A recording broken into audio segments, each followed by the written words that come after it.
ಇಂದು ಅಂದರೆ ಜನವರಿ 26ರಂದು ದೇಶವು ತನ್ನ ಗಣರಾಜ್ಯೋತ್ಸವವನ್ನು ಬಹಳ ಉತ್ಸಾಹದಿಂದ ಆಚರಿಸುತ್ತಿದೆ. ಪ್ರತಿ ವರ್ಷವೂ ಗಣರಾಜ್ಯೋತ್ಸವದ ಮೆರವಣಿಗೆಯಲ್ಲಿ ಒಂದು ರಾಷ್ಟ್ರದ ಮುಖ್ಯಸ್ಥರನ್ನು ಮುಖ್ಯ ಅತಿಥಿಯಾಗಿ ಆಹ್ವಾನಿಸುವ ಸಂಪ್ರದಾಯವಿದೆ. ಭಾರತದಲ್ಲಿ ಜನವರಿ 26ರಂದು ಗಣರಾಜ್ಯೋತ್ಸವವನ್ನು ಆಚರಿಸಲು ಕಾರಣವೆಂದರೆ 1950ರ ಈ ದಿನದಂದು ನಮ್ಮ ಸಂವಿಧಾನ ಜಾರಿಗೆ ಬಂದಿತು. ಈ ಸಂವಿಧಾನವನ್ನು ರಚಿಸಲು 2 ವರ್ಷ 11 ತಿಂಗಳು ಮತ್ತು 18 ದಿನಗಳು ಬೇಕಾದವು. ಜನವರಿ 24ರಂದು ಸಂವಿಧಾನ ಸಭೆಯಿಂದ ರಾಷ್ಟ್ರಪತಿಯಾಗಿ ಆಯ್ಕೆಯಾದ ನಂತರ 1950ರ ಜನವರಿ 26ರಂದು ಭಾರತದ ಮೊದಲ ರಾಷ್ಟ್ರಪತಿಯಾಗಿ ಡಾಕ್ಟರ್ ರಾಜೇಂದ್ರ ಪ್ರಸಾದ್ ಅವರು 21 ಗನ್ ಸಲ್ಯೂಟ್ನೊಂದಿಗೆ ತ್ರಿವರ್ಣ ಧ್ವಜವನ್ನು ಹಾರಿಸಿ ಭಾರತವನ್ನು ಪೂರ್ಣ ಗಣರಾಜ್ಯವೆಂದು ಘೋಷಿಸಿದರು. ಅಂದಿನಿಂದ ಪ್ರತಿ ವರ್ಷ ಜನವರಿ 26ರಂದು ಗಣರಾಜ್ಯೋತ್ಸವವನ್ನು ರಾಷ್ಟ್ರೀಯ ಹಬ್ಬವಾಗಿ ಆಚರಿಸಲಾಗುತ್ತದೆ. ಗಮನಾರ್ಹವಾಗಿ ಭಾರತೀಯ ಸಂವಿಧಾನದ ಸೃಷ್ಟಿಕರ್ತ ಡಾಕ್ಟರ್ ಭೀಮರಾವ್ ಅಂಬೇಡ್ಕರ್ ಅವರು ಭಾರತೀಯ ಸಂವಿಧಾನ ಸಮಿತಿಯ ಅಧ್ಯಕ್ಷರಾಗಿದ್ದರು. 1950ರ ಜನವರಿ 26ರಂದು ಅಶೋಕ ಸ್ತಂಭವನ್ನು ರಾಷ್ಟ್ರೀಯ ಲಾಂಛನವಾಗಿ ಅಂಗೀಕರಿಸಲಾಯಿತು.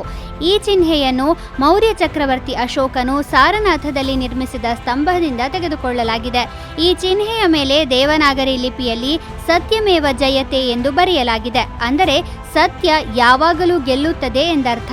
ಈ ಸ್ತಂಭವು ಪ್ರತಿ ಬದಿಯಲ್ಲಿ ಒಂದರಂತೆ 4 ಸಿಂಹಗಳನ್ನು ಹೊಂದಿದೆ. ಇವು ಆತ್ಮವಿಶ್ವಾಸ, ಅಧಿಕಾರ, ಧೈರ್ಯ ಮತ್ತು ಶಕ್ತಿಯನ್ನು ಪ್ರತಿನಿಧಿಸುತ್ತವೆ. ಆದಾಗ್ಯೂ 4ರಲ್ಲಿ 3 ಮಾತ್ರ ನೇರವಾಗಿ ಗೋಚರಿಸುತ್ತವೆ. 2024ರ ಜುಲೈಯಲ್ಲಿ ಪ್ರಧಾನಿ ನರೇಂದ್ರ ಮೋದಿ ಅವರು ಹೊಸ ಸಂಸತ್ ಭವನದ ಛಾವಣಿಯ ಮೇಲೆ ದೇಶದ ರಾಷ್ಟ್ರೀಯ ಚಿಹ್ನೆಯಾದ ಅಶೋಕ ಸ್ತಂಭವನ್ನು ಅನಾವರಣಗೊಳಿಸಿದರು. 1963ರ ಜನವರಿ 26ರಂದು ನವಿಲನ್ನು ಭಾರತದ ರಾಷ್ಟ್ರೀಯ ಪಕ್ಷಿ ಎಂದು ಘೋಷಿಸಲಾಯಿತು. ಸಂಸ್ಕೃತ ಭಾಷೆಯಲ್ಲಿ ನವಿಲನ್ನು ಮಯೂರ ಎಂದು ಕರೆಯುತ್ತಾರೆ. ನವಿಲನ್ನು ರಾಷ್ಟ್ರೀಯ ಪಕ್ಷಿ ಎಂದು ಘೋಷಿಸುವ ಮುನ್ನ ಸಾಕಷ್ಟು ಚಿಂತನೆ ನಡೆಸಲಾಗಿತ್ತು. 1961ರಲ್ಲಿ ಈ ಬಗ್ಗೆ ಭಾರತೀಯ ವನ್ಯಜೀವಿ ಮಂಡಳಿಯ ಸಭೆ ನಡೆಯಿತು.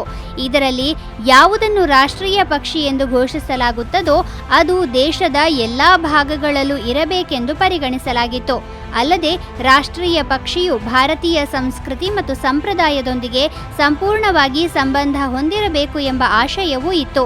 ನವಿಲು ಕಾರ್ತಿಕೇಯನ ವಾಹನವಾಗಿ ಮುರುಗನ್ ಎಂದು ಕರೆಯಲ್ಪಡುತ್ತದೆ. ಹಾಗೆಯೇ ಶ್ರೀಕೃಷ್ಣನ ಕಿರೀಟದಲ್ಲೂ ನವಿಲಿನ ಗರಿಯನ್ನು ಕಾಣಬಹುದು. ಬ್ರಿಟಿಷರ ವಿರುದ್ಧ ಹೋರಾಡಿದ ವೀರ ಸ್ವಾತಂತ್ರ್ಯ ಹೋರಾಟಗಾರರಲ್ಲಿ ಒಬ್ಬರಾಗಿದ್ದ ಸಂಗೊಳ್ಳಿ ರಾಯಣ್ಣ ಅವರು 1831ರ ಜನವರಿ 26ರಂದು ಹುತಾತ್ಮರಾದರು. 1798ರ ಆಗಸ್ಟ್ 15ರಂದು ಜನಿಸಿದ ಸಂಗೊಳ್ಳಿ ರಾಯಣ್ಣ ಕೇವಲ 32 ವರ್ಷಗಳ ಕಾಲವಷ್ಟೇ ಬದುಕಿದ್ದರೂ ಕೂಡ ಅವರ ಹೋರಾಟದ ಕಥೆ ಭಾರತೀಯರೆಲ್ಲರಿಗೂ ಸ್ಫೂರ್ತಿಯನ್ನು ನೀಡುವಂಥದ್ದು. ಸಂಗೊಳ್ಳಿ ಗರಡಿ ಮನೆಯಲ್ಲಿ ಚಿಕ್ಕಂದಿನಿಂದಲೂ ರಾಯಣ್ಣ ಚೆನ್ನಾಗಿ ಪಳಗಿ ಎಲ್ಲಾ ಕಲೆಗಳನ್ನು ರೂಢಿಸಿಕೊಂಡಿದ್ದರು. ತನ್ನ ನಾಡ ಮೇಲಿದ್ದ ಪ್ರೀತಿಯಿಂದ ರಾಯಣ್ಣ ಕಿತ್ತೂರಿನತ್ತ ಪ್ರಯಾಣ ಬೆಳೆಸಿ ತನ್ನ ಕೌಶಲ್ಯದಿಂದ ರಾಣಿ ಚೆನ್ನಮ್ಮಳ ಮೆಚ್ಚುಗೆ ಗಳಿಸಿ ರಾಣಿಯ ಕಾವಲು ಪಡೆಯ ನೇತೃತ್ವವನ್ನು ಪಡೆದರು. ರಾಣಿ ಚೆನ್ನಮ್ಮನ ಮರಣದ ನಂತರ ಹೆಸರುವಾಸಿಯಾಗುತ್ತಿದ್ದ ರಾಯಣ್ಣರನ್ನು ಮೆಟ್ಟಿ ನಿಲ್ಲಬೇಕೆಂದು ನಿರ್ಧರಿಸಿದ ಆಂಗ್ಲ ಅಧಿಕಾರಿಗಳು ಸಂಚು ಹೂಡಿ ಅವರನ್ನು ತಮ್ಮ ವಶಕ್ಕೆ ತೆಗೆದುಕೊಂಡರು.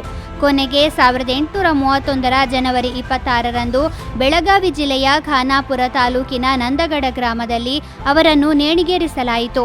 ವೀರ ಸಂಗೊಳ್ಳಿ ರಾಯಣ್ಣರ ಜನನ ಮರಣದ ದಿನಗಳೆರಡೂ ಭಾರತದ ರಾಷ್ಟ್ರೀಯ ಹಬ್ಬಗಳೆಂದೇ ಇರುವುದು ವಿಶೇಷ. ಮೈಸೂರ ಮಲ್ಲಿಗೆಯ ಕವಿ ಎಂದೇ ಪ್ರಖ್ಯಾತರಾಗಿ ಮನೆಮಾತಾಗಿದ್ದ KS ನರಸಿಂಹಸ್ವಾಮಿ ಅವರು ಮಂಡ್ಯ ಜಿಲ್ಲೆಯ ಕಿಕ್ಕೇರಿಯಲ್ಲಿ 1915ರ ಜನವರಿ 26ರಂದು ಜನಿಸಿದರು. ಅವರ ಅತ್ಯಂತ ಜನಪ್ರಿಯ ಕವನ ಸಂಕಲನ ಮೈಸೂರು ಮಲ್ಲಿಗೆ 32ಕ್ಕೂ ಹೆಚ್ಚು ಮರುಮುದ್ರಣಗಳನ್ನು ಕಂಡಿದೆ. ಅವರೊಬ್ಬ ಅಪರೂಪ ವ್ಯಕ್ತಿತ್ವದ ಸರಳ ಕವಿಯಾಗಿದ್ದರು. ಜೀವನ ಸುಮಧುರ ಕಾವ್ಯವನ್ನು ಅವರ ಕವಿತೆಗಳಲ್ಲಿ ನಾವು ಅನುಭವಿಸಬಹುದು.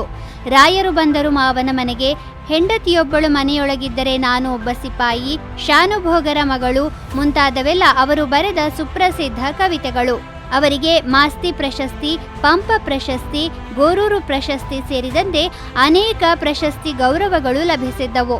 ಅವರು 2003ರ ಡಿಸೆಂಬರ್ 27ರಂದು ತಮ್ಮ 88ನೇ ವಯಸ್ಸಿನಲ್ಲಿ ಕೊನೆಯುಸಿರೆಳೆದರು.